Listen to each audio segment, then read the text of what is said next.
మిత్రులందరికీ నమస్కారం ఫ్రెండ్స్. మనకి మొత్తంగా ఏపీ డిఎస్సికి సంబంధించిన ఫైనల్ కీస్ అనేవి వెబ్సైట్లో అందుబాటులోకి రావడం జరిగింది.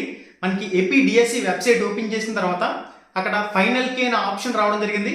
ఫైనల్ కీ దగ్గర మనం చూసినట్లయితే తాత్కాలిక కీలు ఒక పక్కన ఇచ్చారు నీట్గా, పక్కనే ఫైనల్ కీలు అని చెప్పేసి ఇవ్వడం జరిగింది. ఆ ఫైనల్ కీ పీడిఎఫ్ ఓపెన్ చేసి మొత్తంగా ఆ ప్రశ్నలన్నీ కూడా ఒకటి నుంచి లాస్ట్ వరకు నీట్గా చెక్ చేసుకోండి.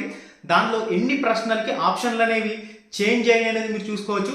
ఒకటి మనకి మల్టిపుల్ కరెక్ట్ ఆన్సర్లు కొన్ని ప్రశ్నలకు ఇచ్చారు, కొన్ని ప్రశ్నలకు సంబంధించి 4 ఆప్షన్లకి కూడా కరెక్ట్ ఆన్సర్ల కింద ఇచ్చారు, కొన్ని ప్రశ్నలకు సంబంధించి అక్కడక్కడ డైరెక్ట్గా కీ కూడా చేంజ్ అయింది. ఫస్ట్ మనకి తాత్కాలిక కీలో ఒక ఆప్షన్ ఇస్తే ఫైనల్ కీలో ఒక ఆప్షన్ ఇచ్చారు. ఈ విధంగా కొన్ని చేంజెస్ అయితే జరిగినాయి, భారీగా జరగలేదు, కానీ 1-2 బిట్లు అనేవి చేంజెస్ అయితే జరిగాయి. 1-2 బిట్లకి యాడ్ స్కోర్లు కూడా రావడం జరిగినాయి కాబట్టి అది చెక్ చేసుకోండి. ఎవరెవరికి ఎన్నెన్ని చేంజెస్ వచ్చినాయి అనేది కూడా కంపల్సరీగా కామెంట్ రూపంలో కామెంట్ చేసి